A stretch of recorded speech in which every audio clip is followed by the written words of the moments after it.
વિદ્યાર્થી મિત્રો, હું સંગીતા માછી. આજે આપણે ધોરણ 10માં સામાજિક વિજ્ઞાનમાં ચેપ્ટર નંબર 10 ભારતમાં કૃષિ એના વિશે ચર્ચા કરવાની છે. કૃષિ એટલે કે ખેતી. તો આપણે આ ચેપ્ટરની અંદર ખેતીના પ્રકારો, ખેતીની પદ્ધતિઓ, ભારતની ખેતી પેદાશો, ખેતીની અંદર ટેકનિકલ અને સંસ્થાકીય સુધારા જે અત્યારે થઈ ગયા છે, હરિયાળી ક્રાંતિ, ભારતના અર્થકારણની અંદર ખેતીનું શું યોગદાન છે, કેટલો ફાળો છે, અનાજનું સંરક્ષણ કઈ રીતે કરી શકાય છે, અને ભારતની જે ખેતી છે એની વૈશ્વિકરણ એટલે કે વિશ્વમાં તેની શું અસર થાય છે તેની વિશે આપણે ચર્ચા કરવાની છે. તો મિત્રો, આપણે બધા જ જાણીએ છીએ કે ભારત કેવો દેશ છે, તો કે ખેતી પ્રધાન દેશ છે. અહીંયા ખેતીનું સૌથી વધારે મહત્ત્વ આપવામાં આવે છે. આપણે બીજા દેશની અંદર પણ નિકાસ કરીએ છીએ. બીજા દેશની અંદર આપણે ખેતી દ્વારા ઉત્પન્ન થયેલા વસ્તુઓ દ્વારા આપણે કાચો માલ પણ બીજા દેશને પૂરો પાડીએ છીએ. આપણા દેશની અંદર 60% લોકો એવા છે જે કે ખેતીની અંદર જોડાયેલા છે. એટલે ખેતીની આવકમાંથી તે પોતાની રોજગારી મેળવતા હોય છે. જ્યારે 22% ખેતી આપણને રાષ્ટ્રીય ઉત્પાદનમાં અસર કરતી હોય છે. એટલે કે દેશના જે ઉત્પાદનની અંદર 22% ભાગ ખેતીનો હોય છે. 18% નિકાસ કરવામાં ખેતીનો ફાળો છે. એટલે કે બીજા દેશને આપણે કાચો માલ પૂરો પાડીએ છીએ કે કોઈ અનાજ પૂરો પાડીએ છીએ, તો નિકાસ કરવામાં પણ આપણને ખેતીનો સૌથી વધારે ફાળો જોવા મળે છે. તો કે ભારત માટે જ કેમ ખેતી અનુકૂળ છે? તો કે કૃષિ છે એ ભારતની અંદર એટલે કે ખેતી ભારત માટે કેમ આટલી અનુકૂળ ગણવામાં આવે છે? કે ભારત એ વિવિધતાઓનો દેશ છે. સૌથી પહેલાં તો આપણે બધા જ જાણીએ છીએ. તો ભારતની અંદર કેવી આબોહવા છે? તો કે મોસમી આબોહવા છે. મોસમ પ્રમાણે બદલાતી આબોહવા છે. અહીંયા જમીનના પ્રકારો પણ છે. આપણે આગળમાં જોયું કે અલગ અલગ પ્રકારની જમીન જોવા મળે છે. તો અલગ અલગ પ્રકારની જમીનમાં અલગ અલગ પ્રકારના પોષક તત્વો હોય છે, માટે આપણે અલગ અલગ પાક પણ લઈ શકીએ છીએ. આ ઉપરાંત અહીંયાના ખેડૂતો પણ મહેનતુ છે. સિંચાઈમાં પણ અત્યારે વધારો થઈ રહ્યો છે પહેલાં કરતાં. યાંત્રિકીકરણમાં એટલે કે યંત્રોમાં પણ સુધારો જોવા મળે છે. પહેલાં આપણે હળ દ્વારા ખેતી કરતા હતા, હવે ટ્રેક્ટર દ્વારા ખેતર ખેડવામાં આવે છે. બિયારણ, જંતુનાશક દવાઓ અને સિંચાઈની નવી નવી પદ્ધતિઓના કારણે ભારતમાં ખેતી એ અનુકૂળ છે. અને જ્યારે આપણે ભારતમાંથી કાચો માલ, અનાજ જે નિકાસ કરીએ છીએ, જેની અંદર ખેતીનો ઘણો મોટો ફાળો છે અને જેના લીધે આપણને વિદેશી હુંડિયામણ પણ મળતું રહે છે. પરંતુ ભારતમાં અનુકૂળતા હોવા છતાં પણ અત્યારે ખેતીનો આપણે જોઈએ એટલો પૂરતો વિકાસ નથી થઈ શકતો. તો કે આપણા દેશના જે ખેડૂતો છે એમની પાસે જે ખેતરો છે એ નાના નાના ખેતરો છે. એટલે તેમનું જે ઉત્પાદન છે એ પોતે ધારે તેટલું ખેતી થઈ શકતી નથી. બીજું, સિંચાઈ. અત્યારે સિંચાઈમાં વધારો તો થયો છે પણ પૂરેપૂરો વધારો નથી થયો. 38% ખેતી એવી જગ્યાએ સિંચાઈ દ્વારા કરવામાં આવે છે. બાકી રહ્યા 62%. તો 62% ખેતરોમાં એવા વિસ્તારો છે કે જેમાં વર્ષમાં એક જ વાર ખેતી થઈ શકે છે. અને ક્યારે? તો કે ચોમાસામાં. ચોમાસા સિવાય બાકીના સમયમાં ખેતી થઈ શકતી નથી. તો કે આપણને જોઈએ તેટલું ઉત્પાદન પણ ન મળી શકે સિંચાઈ પાણી ન મળવાના કારણે, માટે આપણને હેક્ટર દીઠ ઓછું ઉત્પાદન થાય છે. જેમ કે સિંચાઈ હોય તો આપણે એક જ ખેતરમાં એક પછી વર્ષના 3 વાર પાક લઈ શકીએ છીએ. એટલે કે આપણે 300 ગણું ઉત્પાદન કરી શકીએ છીએ. પણ ખેતર છે પરંતુ સિંચાઈની સગવડ નથી, તો આપણે વર્ષ દરમિયાન વરસાદના પાણીથી એક જ વાર ખેતી કરી શકીએ છીએ અને એના કારણે 100 ગણું જ ખાલી ઉત્પાદન થાય છે. માટે અત્યારે આપણા દેશની અંદર આબોહવા, જમીન આ બધું જ હોવા છતાં, ખેડૂતો પણ મહેનતુ હોવા છતાં, મહેનત કરે એવા હોવા છતાં પણ અત્યારે સિંચાઈનો જોઈએ તેટલો વિકાસ ન થવાના કારણે આપણે જોઈએ તેટલી ખેતી કરી શકતા નથી. તો આજે આપણે સૌથી પહેલો પ્રશ્ન જોઈશું, કૃષિના પ્રકારો. તમને આ 4 માર્ક્સમાં પૂછી શકે છે આ પ્રશ્ન કે કૃષિના પ્રકારો વિશે નોંધ લખો. તો કે ભારતની અંદર ખેતીના મુખ્ય 6 પ્રકારો છે. 2 માર્ક્સમાં પણ તમને પૂછી શકે કે ભારતમાં ખેતીના કેટલા પ્રકારો છે, કયા કયા. તો કે ભારતમાં ખેતીના મુખ્ય 6 પ્રકારો છે. જીવન નિર્વાહ ખેતી, સૂકી ખેતી, આર્દ્ય ખેતી, સ્થળાંતરિત ખેતી, બાગાયતી ખેતી અને સઘન ખેતી. તો આપણે એના વિશે ચર્ચા કરીશું. તો સૌથી પહેલાં તો જીવન નિર્વાહ ખેતી. તો એની ઉપરથી જ આપણને ખબર પડી જાય કે જીવન નિર્વાહ, જીવન એટલે પોતાનું જીવન, નિર્વાહ એટલે ચલાવવા માટેની ખેતી. આનો બીજો એક શબ્દ છે આત્મનિર્વાહ ખેતી. એટલે કે આત્મ એટલે પોતાના, નિર્વાહ એટલે ભરણ પોષણ માટે કરવામાં આવતી ખેતી, જેને આપણે જીવન નિર્વાહ અથવા તો આત્મનિર્વાહ ખેતી કહીએ છીએ. એટલે કે ખેતીનું ઉત્પાદન ખેડૂત પોતાના કુટુંબના ભરણ પોષણ માટે જે થાય, વપરાય એટલી જ જે ખેતી કરવામાં આવે એને જીવન નિર્વાહ કે આત્મનિર્વાહ ખેતી કહેવામાં આવે છે. એટલે કે ખેડૂત પોતાના કુટુંબના ભરણ પોષણમાં જ તેનું ઉત્પાદન વપરાઈ જાય. ખેતર છે પણ ખેતરમાંથી જેટલું ઉત્પાદન થાય છે પોતાના કુટુંબની અંદર જ, પોતાના ઘરના ભરણ પોષણમાં જ પૂરું થઈ જાય છે. તો તેને આપણે શું કહીશું? આત્મનિર્વાહ અથવા તો જીવન નિર્વાહ ખેતી. તો કે ભારતના મોટાભાગના ખેડૂતો એવા છે કે તેમની જોડે નાના નાના ખેતરો છે, અથવા તો કેટલાક પાસે તો છૂટાછવાયા જમીનના એક ખેતર અહીંયા હોય તો બીજું ખેતર દૂર હોય. અધૂરામપુરા ખેતર નાના, દૂર અલગ અલગ ખેતર, અને પાછા સિંચાઈ પણ ઉપલબ્ધ, સિંચાઈનું માટેનું પાણી પણ મળી રહેતું નથી, અને મળે તો પણ ઓછું મળે છે.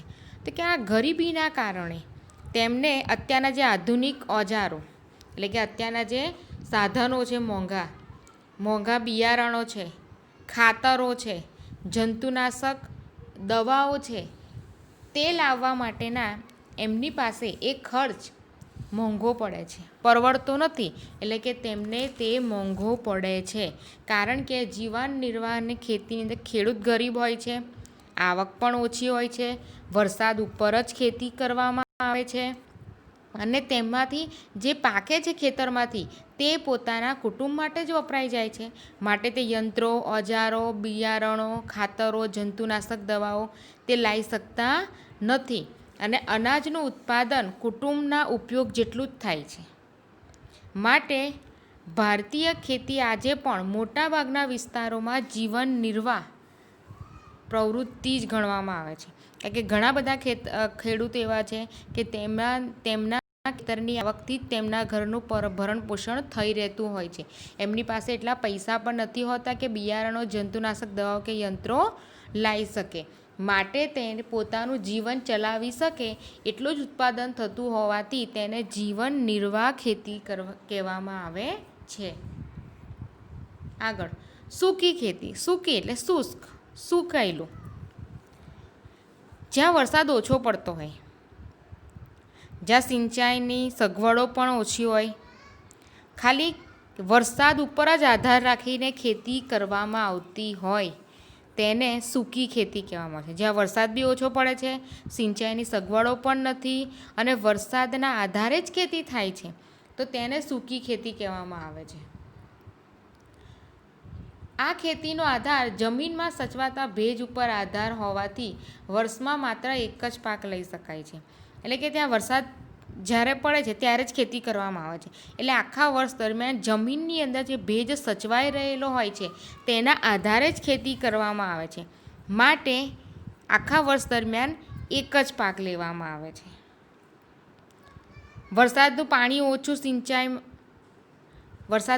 ઓછું મળે, સિંચાઈ ન હોય તો ત્યાં આવી જમીનમાં પાણી ઓછું જોઈએ તેવા પાક લેવાય છે. એટલે કે ત્યાં સિંચાઈની સગવડ પણ નથી, વરસાદ ઉપર જ આધારિત છે. માટે જે પાકને ઓછું પાણી જોઈતું હોય એવા જ પાક ત્યાં લેવાય. ધારો કે જુવાર, બાજરી, કઠોળ જેવા પાકની જ ખેતી કરવામાં આવતી હોય છે.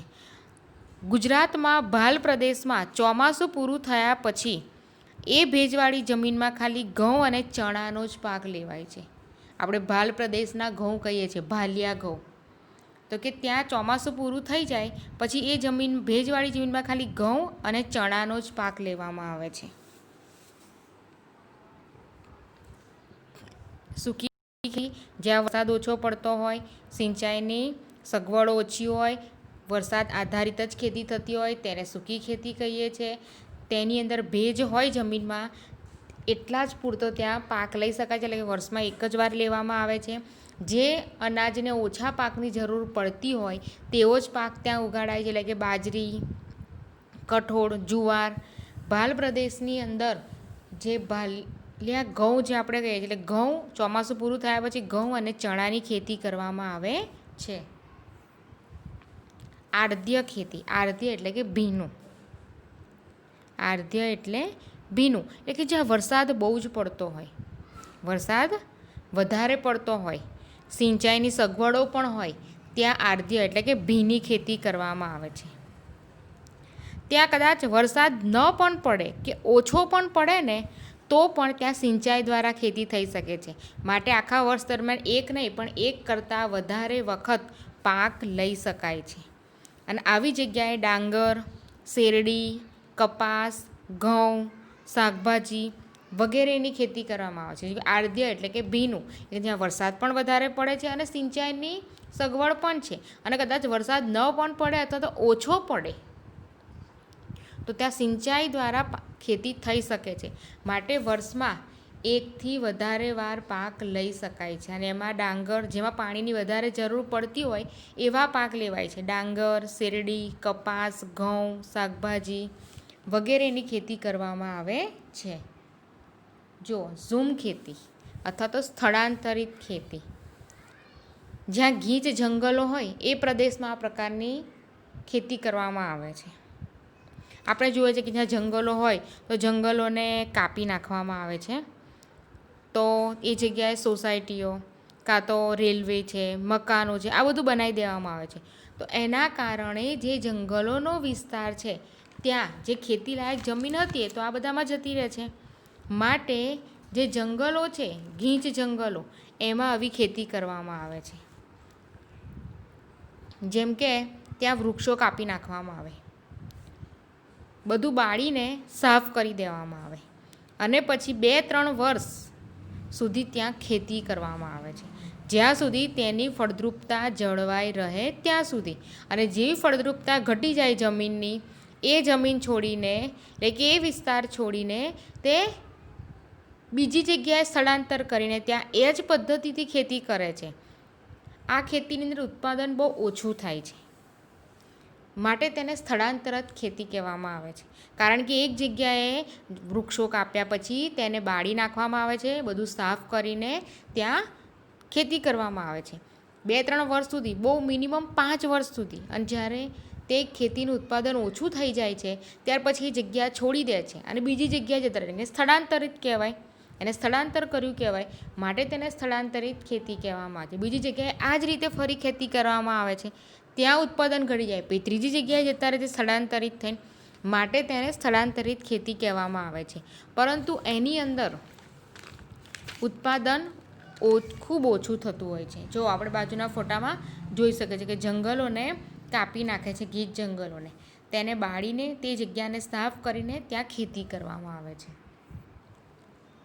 બાગાયતી ખેતી, લાંબા સમય સુધી ઉત્પાદન આપતા પાકો ઉછેરવા માટે મોટી વાડીઓ અથવા બગીચાઓ હોય તેનો ઉપયોગ કરવાથી તેને બાગાયતી ખેતી કહેવામાં આવે છે.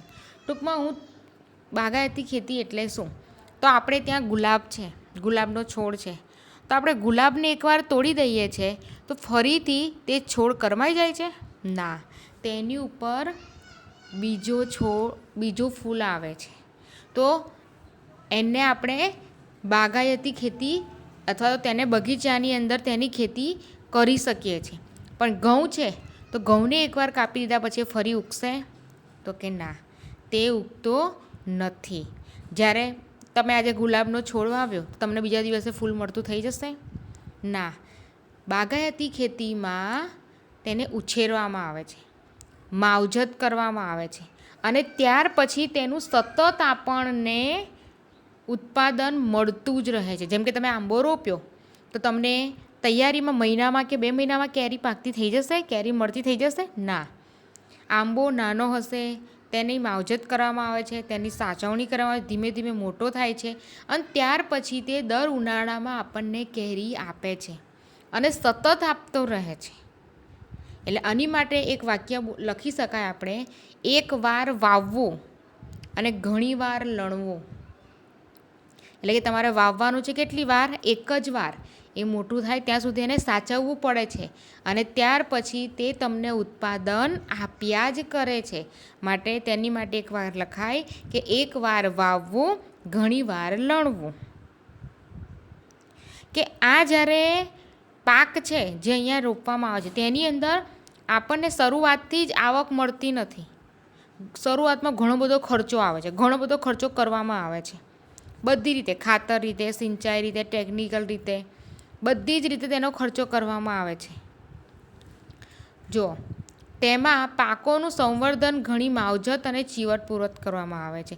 એટલે કે તેની અંદર જે પાક કરવામાં આવે છે બગીચાઓમાં કે વાડીઓમાં, તેનું આપણે વધારે માવજત કરવી પડે છે. તેમાં સૌથી પહેલાં જ બહુ મોટી મૂડીનું રોકાણ કરવું પડે છે, આયોજન કરવું પડે છે. ટેકનિકલ જ્ઞાન, યંત્રો, ખાતરો, સિંચાઈ, પરીક્ષણ, સંગ્રહખણ, પરિવહનની પૂરતી સગવડો વગેરેની જરૂરિયાત પડે છે. હવે તમે સફરજનનો બગીચો હોય તો સૌથી પહેલાં એની અંદર આપણે મૂડીરોકાણ કરવું પડે. ત્યાર પછી નવા ટેકનિકલ સાધનો દ્વારા, ખાતરો દ્વારા સિંચાઈ કરીને તેની માવજત કરવી પડે છે. ત્યાર પછી જ્યારે તેની પર ફળ આવે છે ત્યારે તેનું પરીક્ષણ પણ કરવું પડે છે. તેને તોડ્યા પછી તેને સંગ્રહ કરવાની પણ સગવડો રાખવી પડે છે અને જ્યારે તેને વેચાણ માટે એક જગ્યાએથી બીજી જગ્યાએ લઈ જવા માટે પરિવહનની પણ સુવિધાઓ રાખવી પડે છે. અહીં ચા, કોફી, કોકો, સિકોના, રબર, નાળિયેરી, ફળફળાદી વગેરેના પાક બાગાયતી ખેતીમાં કરવામાં આવે છે. આ ઉપરાંત અહીં કેરી, સફરજન, સંતરા, દ્રાક્ષ, લીંબુ, ખારેક વગેરે ફળોની પણ ખેતી કરવામાં આવે છે. કે જેની અંદર બાગાયતી ખેતીમાં ટૂંકમાં પહેલાં રોકાણ કરવું પડે છે અને ત્યાર પછી ધીમે ધીમે તેનું ઉત્પાદન સતત આપણને મળતું રહે છે. સઘન ખેતી. સઘન ખેતી એટલે જેમાં સિંચાઈની સગવડ સારી મળી રહે.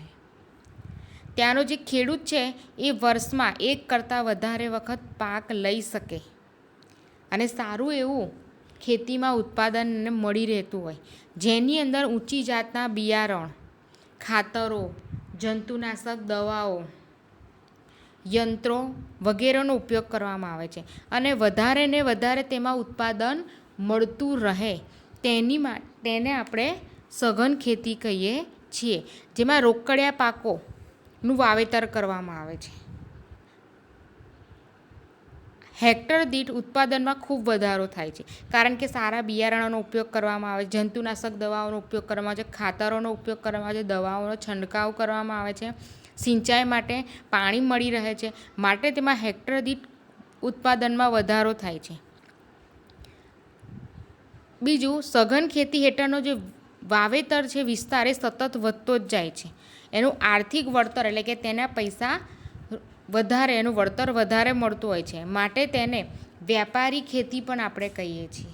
કે જે રોકડિયા પાકો છે કે જેની અંદર તેમને સારું એવું વળતર મળી રહે તેની માટે સઘન ખેતી કરવામાં આવે છે. કે જેમાં સિંચાઈના સાધનો, જંતુનાશક દવાઓ, ખાતરો બધું જ મળી રહે છે અને હેક્ટર દીઠ તેનું ઉત્પાદન પણ વધતું જ રહે છે. માટે તે સઘન ખેતીના નામથી ઓળખવામાં આવે છે.